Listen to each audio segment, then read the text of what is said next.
everybody, Jeppy here, and welcome to the amazing lore of Yoru. Today, I'm uncovering all of the great lore stories we currently know about Yoru. On the surface, he is a cocky guy who doesn't really like many people, but there is just so much more to his story that I'm showing you all today. So, as of right now, we don't actually know Yoru's real name. We do know that he is a Radiant and was born in the city of Tokyo in the country Japan. We'll see later on that he may have some ties to ancestors that were samurai warriors, but I'll talk about that a little bit later in the video. For now, all we need to know is that Yoru grew up as an independent person who doesn't really like to rely on family or teammates. He prefers to do things himself.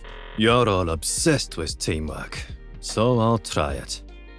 But just this once. Of course, he is arrogant and gets irritated by people pretty easily, but he doesn't just rush into a situation without meticulously thinking about it and planning it out. He may have grown up near the map Split. Split is the location of the kingdom's headquarters in Tokyo, Japan. He says this voice line when spawning in. This neighborhood used to be so much better without this kingdom shit. So it's kind of like Cypher's situation too, where the influence of the kingdom is very negative with the locals wherever kingdom goes. If you're wondering what I'm talking about, watch my Cypher lore video. Anyways, let's talk about the introduction of Yoru into the Valorant protocol. So the earliest we ever see Yoru is when he got word of the Mirror Earth agents Cypher, Viper, and JETT trying to steal Radiant by detonating the spike on the map Icebox. But before I talk about that cinematic, I want to go over a quick voice line Yoru says in there that opens up a whole insane theory that many people in the Valorant community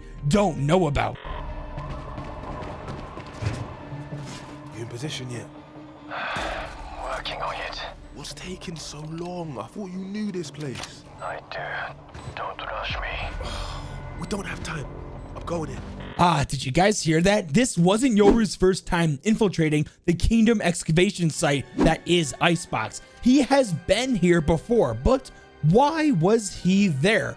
Well, it's all to enhance his powers to an almost godlike status. It was all for a mask of an ancient samurai warrior, a mask that helps traverse multiple planes of reality. The mask that Yoru now uses to help him tear the rifts of our reality was stored at the Icebox facility. But this mask has more meaning than previously thought. This mask might actually be tied to Yoru's family tree. It is believed to have originated from an ancient samurai warrior that may have had the ability to rift walk as well. Yoru has a strong belief that this samurai is actually his ancestor.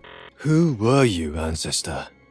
Where the hell did you go? Now, I think I found where his ancestor went. His armor, and more specifically his mask, was in Kingdom's hands. Yoru must have found out about it. Let me show you what I mean. Okay guys, so I brought us over here to the map Icebox for some fantastic lore pieces of information that not many people know about. So on a site over here on the map Icebox, before Yoru came out in the game, this area right here was completely encased. No signs of infiltration or theft was here. But ever since Yoru came to the game, Riot updated this to show us a story. This ancient samurai armor was stored here for probably quite some time. And look what we have here. The glass encasing this armor is broken and the mask is missing. This mask is very likely the same mask that Yoru wears, especially since this face right here really resembles a mask, I think, as well. So I think that this is Yoru ancestors' ancient samurai armor. The mask is gone, and we can see that it appears to be a radiant trail leading out of this chamber and up into the sky. I think that the mask was stored here all this time. Yoru found out and, of course, went and stole it. And that would explain to us why Yoru knows Icebox so well and told Phoenix he knows about this facility, because he broke in here to steal back his ancestor's mask. So it appears that Yoru would like to adopt this sort of samurai mentality and way of battle as well. To be quiet, sneak up on the enemy, and don't stop until your last breath.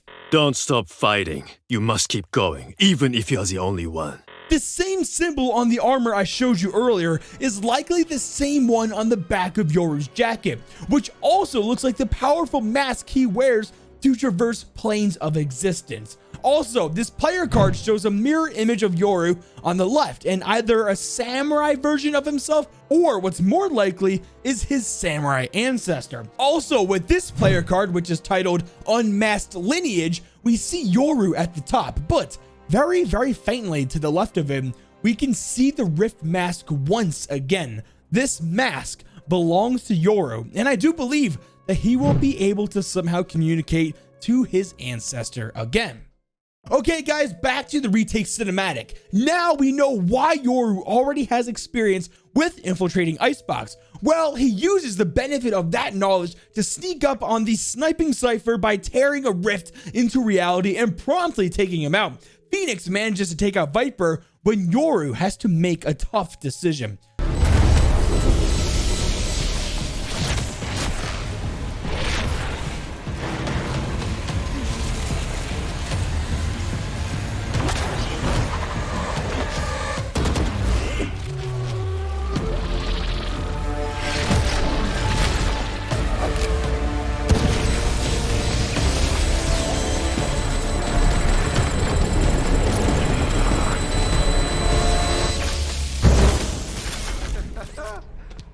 I told you, bruv. Leave it to the boss. Whoa, whoa, whoa, whoa.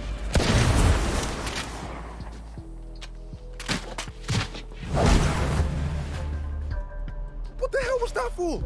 I told you you'd get shot. Not by you. Well, she shot first. First? So you did shoot me? You really got nothing to say? Oh, so you're gonna walk away?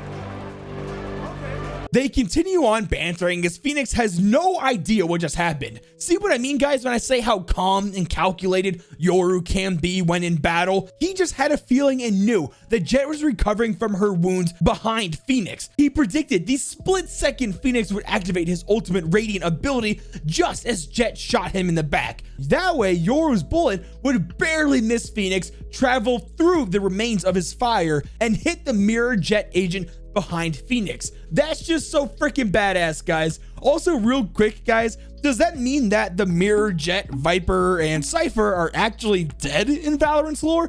Because we know that these cinematics are true to Valorant's story. So does that mean they're dead? I don't know. They look pretty dead to me. Well, what do you guys think? Well, now that the Valorant protocol saved another kingdom location from Mirror Earth, they decided to recruit Yoru for his efforts in the mission. Again, guys, Yoru is a cocky guy who doesn't like teamwork, and frankly thinks most of the agents on the protocol are, well, annoying. I mean, just listen to these voice lines. It's impressive what Breach can do when he shuts up for a second. Who let that old man out of the nursing home?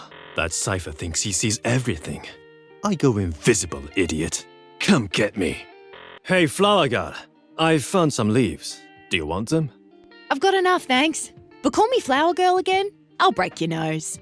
I could go on and on, but you guys get the point. He isn't the best team player, as what we heard already, but that doesn't mean he isn't willing to work on a team if it is required for the mission.